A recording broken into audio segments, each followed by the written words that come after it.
Hello chess people, this is Eric or Ewizzle, and today I'm bringing you another video in Forgotten Openings.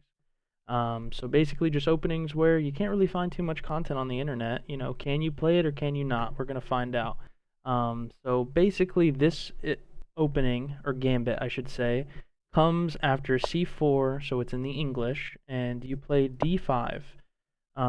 Which is kind of like a weird Scandinavian, where instead of trading the d pawn for the e pawn, you trade it for an outside pawn, and that's kind of why this is looked at as not really the best, because one of the main points of the Scandi is you're trading center pawns, but now you're trading a center pawn for a c pawn, which isn't the greatest. So c takes, and obviously the main move is going to be queen takes.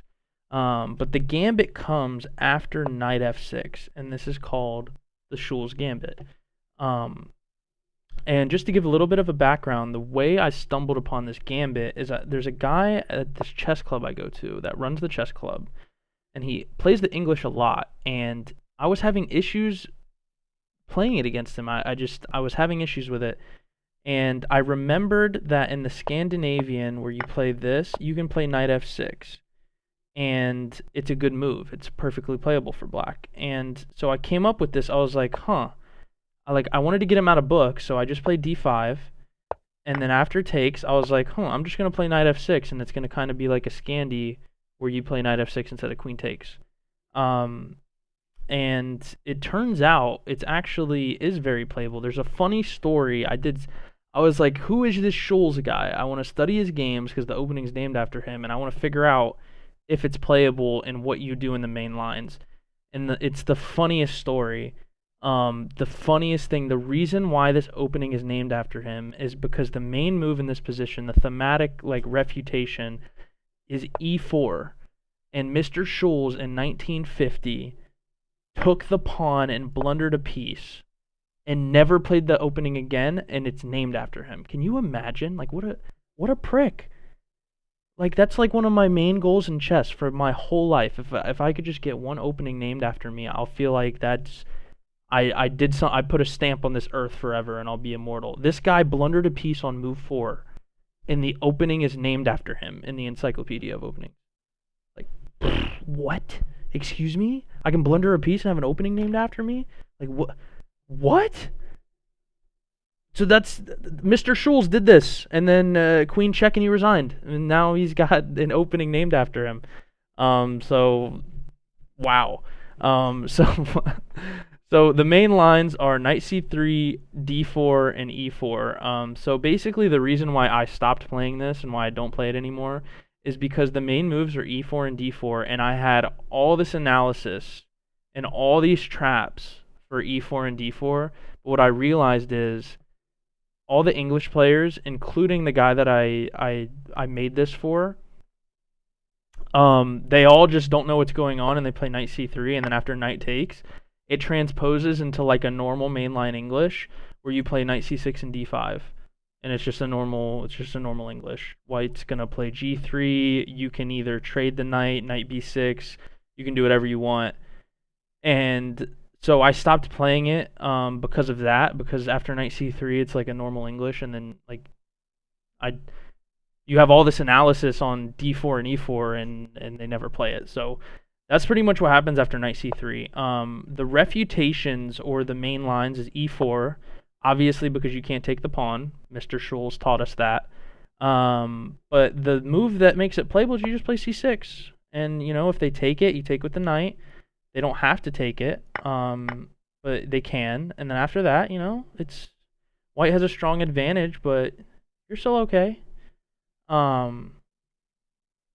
This one, I didn't have as much analysis for e4, because after e4, you can even play this move, and it's kind of like an Icelandic style where you sack a pawn for the bishop as opposed to the Smith-Morra-esque sack it to develop the knight. But they're both playable, and like I said, your opponents aren't ever going to play e4, so you'll probably never be able to use it, but you can play it, and it's not bad at all. Plus 0.5. You gambit a pawn, and it's only plus 0.5. Who cares? The most challenging move, I think, is d4, because after d4, you take, and then they get e4, and it's kind of like a Halloween Gambit style position where they didn't actually sack a knight, which is probably not, you would think, not too good for black, but it's actually not bad because you just play the knight back, and if they overextend, which is not a good move, you just play knight here, they play bishop here, and you can just develop your knight, and you're okay. And there's a lot of traps here. One of the main traps I found is after bishop d6, you can play e5, and they can take, and then you come here, and they can check, and this isn't exactly a trap, but it just makes the position playable. I would prefer not to play e5, actually. It's been a while since I looked at this, so I don't know. This is going to be a little bit of a shorter video because it is a forgotten opening, and it is playable, but it's so difficult to actually get good practice games in the main lines because everybody will just play knight c3, that you can analyze these positions to death, these e4 and d4 positions, but you're just never really going to get to play them because, for one, the English is already not too common, and for them to play e4 is even less common, or d4 is even less common. Actually, I was actually thinking the other day, like, it's more likely that you're going to get these positions where you can use the analysis from e4 and d4 in classical chess, because people will actually take the time to think, instead of just throwing out knight c3. Like in Blitz and Bullet, white's just going to play knight c3. So moral of the story is it playable? Yes. I played it for a little bit. I don't really like it because I'm just not a fan of the mainline English positions you get after knight takes. I would much rather play e5 immediately. So this is kind of what I play now. But if you're a fan of those positions where you play knight f6 and then maybe not d5 immediately, but eventually you play d5 and trade and get the knight here, if you like those positions and you just want to spice things up and maybe make your opponent think a little bit more in the opening, or surprise somebody at your local chess club, then I think, you can play d5. And some of you can even experience with queen takes, but I think this one is much more venomous.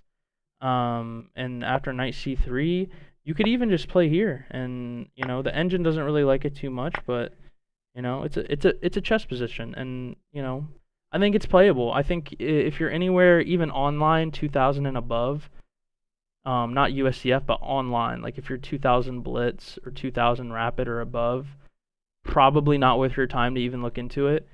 But if you just want to use it as a surprise weapon, like, is it playable? Yes. Is it as fun as some of the other aggressive gambits? No. Do I like playing it? I experimented with it a little bit.